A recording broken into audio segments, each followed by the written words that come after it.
Hello, and welcome to episode, I believe, 11 of Lions Talk. And I'm your host, Brian. I'm here with the head men's and women's swim coach, Coach Gilchrest. How you doing today, Coach? Good, how are you? I'm doing well. First question, how long you been coaching at Emmanuel? I started the program in 2013, so we are starting our 8th season here at Emmanuel. Awesome. How long have you been a swim coach? Boy, I've been blessed to be a college swim coach for 20 seasons. This is my 20th year of college swim coaching. Yeah. That's awesome. Also, what got you into coaching collegiately for swim? Sure. When I grew up, like a lot of student athletes, playing lots of sports, and swimming became my passion, which I swam through high school and into college. And I had really great coaches, really great communicating coaches, and coaches that cared about me and supported me. And like a lot of seniors in college, I sat in my coach's office my senior year, and my coach asked me, "What do you want to do as your career, your vocation?" And I looked at him and I said, "I want to do what you do. I want to be a college swim coach." And that's what I pursued. I have a undergraduate degree in political science and a master's in U.S. history, but I've been a college swim coach for 20 years, and so I've used my degrees in a different way, but it really has been a blessing. Awesome. Cool. So what's like one of your biggest takeaways during this 20 seasons of coaching? What's one of your biggest takeaways for like a young coach as me? What's something that you can give me as advice? The same thing I always tell my swimmers. When you graduate from college, you have to get a job. So unless you have a big endowment or you win the lottery, you're going to have a job in order to eat and to live and have a family. And so my encouragement to them is always do what you love. You got to find something that you love and a passion for, so that when you wake up in the morning, you're excited to go to work and not look at it as work, but look at it as your vocation. And here at Emmanuel, as you know, we see it as our ministry. And we feel that God has called us here for a time like this to be ministers in a coaching capacity with our student athletes. And this is a job that I love. And I have done other jobs. I have been a high school teacher. I have worked in government positions, government jobs. And there was nothing like being a coach and working with student athletes in college. That has been the best experience of my life. Awesome. I know we're on the same staff. We have like a Bible verse that we are using. What is your team's Bible verse this year? Sure. I've actually given them some time to come up with their own. Yeah. Mine that I started with the team this year is Jeremiah 33:3, and that scripture is what I call God's phone number, and because it says, "Call on me, and I will show you great and mighty things that you do not know, and you can't imagine." And I love that verse because, you know, we live in a technological age, and I always encourage them, you can call on God at any time. He's available 24/7. And so that's the verse that I share with them and that we shared this year. But I've also given them a chance this season to come up with their own for the men's team and the women's team. So they haven't finished deciding on that one yet. Understand. It takes some pondering and got to call on God to figure it out. It's good. I like that. That's cool. And then so how long you guys' season normally? You're talking about the season. When is your start time of season and when's nationals for you guys? Sure. For our sport, you back out 144 days from the first day of conference. Conference is in February sometime. So we always start in the first week of September. And then we'll run through mid-September, October, November. The athletes go home for Christmas break in December. And then we come back and we compete and train in January. Conference in February, and then NCAA Nationals in March, and then they get 2 weeks off, and then we do spring training until they get home in May. So it's basically the whole school year. And then, of course, Full time. yeah. So obviously, you know, in college you have your fall, your winter, and spring sports, but we really go through the entire school year.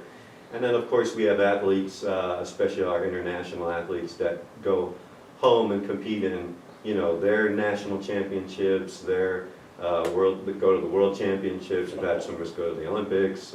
We'll have swimmers going, alumni going to the Rio Olympics. The Tokyo Olympics. The Tokyo Olympics in 21, obviously because it was postponed. So they're always competing. We have swimmers who will compete in December as well. And so they're always competing, they're always training, there's not a lot of time off. But that's the great part of the sport. Always got to be in shape until they're ready to go. Yeah. For how has COVID affected you guys at all? If it has, how? And then what, I guess, how has it affected your training and things of that nature? Sure. Well, you know, in March 10th of this year, it's hard to believe it was this year, but March 10th we were at NCAA Division II Nationals. We were driving to finals on day 2, and we found out that the season was canceled, or the Nationals was canceled. And that was certainly challenging because we had a chance to, you know, win a trophy at NCAAs and have national champions and go for national records. And I had to sit with my one senior, Alex Sobers, and, you know, let him know that his college career had just ended. And it didn't end in, you know, the way we expected, of course. So that was very challenging. And then, of course, this year, obviously, on my team, I have athletes from 5 different continents. So I have swimmers from all over the world. Wow. And so us communicating and keeping in touch and praying about all year, the last 6-7 months, has been a challenge, you know, because every country, every state has different rules and how they work through the pandemic and are still working through the pandemic, and how their country is dealing with the things that are going on during the pandemic. And so that has been a real challenge. But I just, you know, encourage my team that as coaches and as athletes, we're athletes and we find a way to get through things. And so that's what we have to do in this aspect as well. Now, there's a big difference between swimming and life. And so we really every day we remind our athletes that, you know, our first priority is to keep them healthy and safe. And then when we can swim, we'll swim. And so just like every other team in the country right now, some teams have decided to not have a season. Some conferences decided we're going to start in January. Our school has done a great job of moving forward with lots of safety COVID protocols in place, and we're starting to have our seasons. We've had our first meet, we're going to have another meet next month, and I feel really good about how the team is doing through this process that is not easy. It's not something any of us ever expected, but together we're working through it, and they're doing a great job of it. Awesome. So because you're over men's and women's swimmers, that's about almost over 40 athletes, I'm assuming. How do you then set up goals for the season? Like how do you do that, and what are some of those goals that you guys have this year? Sure. We talk to the athletes individually about their goals, and some of that started in year 1. And then some of that changes from year to year, depending on, you know, how their goals change or how life changes for them, things like that.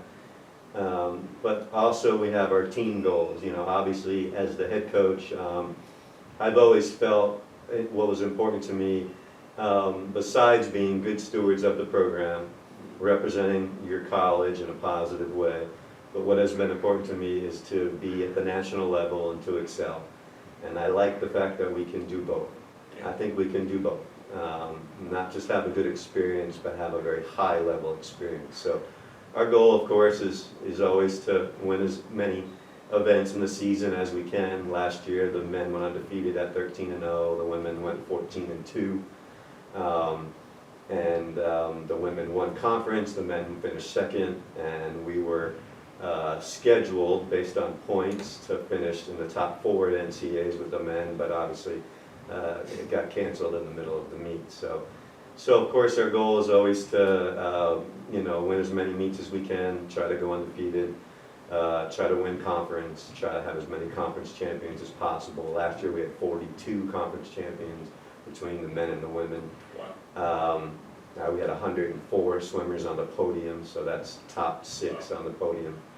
And then of course our goal is to do well at nationals. Our men's goal this year is to win a national title, and that's the thing that we're really focused on. And I feel really good about the team that we have, the returning team, the newbies that came in, the transfers and the freshmen with strong swimming backgrounds and a high level of success. And then the new athletes that we'll have coming in January. I feel really good about our chances to get a trophy this year, meaning finish in the top 4 at nationals on the men's side, and to fight for a national championship. So that's our goal. Awesome. And because I'm very ignorant, I guess, of how swimming works, or swimming meets of that nature. So how does the swim meet go? So let's say Brian somehow has worked real hard and now on your swim team. How does the swim meet work normally? All right. What is your favorite event? Can you swim anything? I know I can swim freestyle. Okay, good. I cannot swim that long. Okay. So there are lots of formats in a college swimming. It's different than like basketball, you would say, or wrestling, where wrestling has your weight classes and that's it. And in basketball, there's a 40-minute game, and in swimming, the coaches get to pick what's the format of the meet. It can be long, it can be short, it can be multiple relays, it can be all relays. It's really, the NCAA allows for lots of leeway there. So we often have very different meets. It limits how many swims you can have. Some meets you have 3, 4 per person. Some meets unlimited. Last weekend I had some of my girls do 7 events because it was an unlimited format. So they did 7 out of 9 events, and they were tired, but they did a great job. And then within that, we usually always have, you have sprint events like 50, 100, 200 free. You have your distance events like 500, 1,000, 1650, which is the mile. And then you have your stroke events, which is butterfly, backstroke, breaststroke, and they can be 50, 100, 200 yards. And then we have IM, which puts 4 events together. Fly back, breast and free, in a 200, a 100, or a 400. And so swimmers swim anywhere from 20 seconds to 20 minutes. And so it can seem unfair sometimes in meets or practice. You might have 3 short events that are only 50 yards, and we'll have other guys and girls that will swim the 3 distance events and do 3,000 yards in a meet. And so someone swims for a minute or 2, and someone swims for 25, 30 minutes in the same event. So very different styles, the way meets run. And then when we go to conference, it's the same thing. We'll have 3 or 4 day conference meets where you're swimming prelims in the morning, finals at night. When you go to nationals, same thing, 4-day meet. You might swim 12 or 13 times in 4 days if you get through the prelims to finals at night and you're on the relays. So that's a testament to our athletes' fitness and skill level when you're competing, 3 or 4 days in a row, morning and night, 13 events over 3 or 4 days. It really is impressive.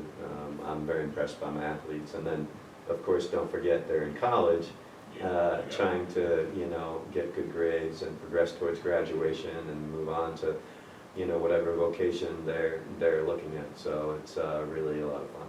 That's awesome. That is awesome. And that is today's episode. And when's you guys next meet? November 14th, 15th here at Emmanuel. Boom. So, November 14th and 15th, you know where the pool is at. Go ahead and watch our swim team swim a bunch of events. Have some fun watching, cheering them on. This is your host, Brian Little, for Lions Talk.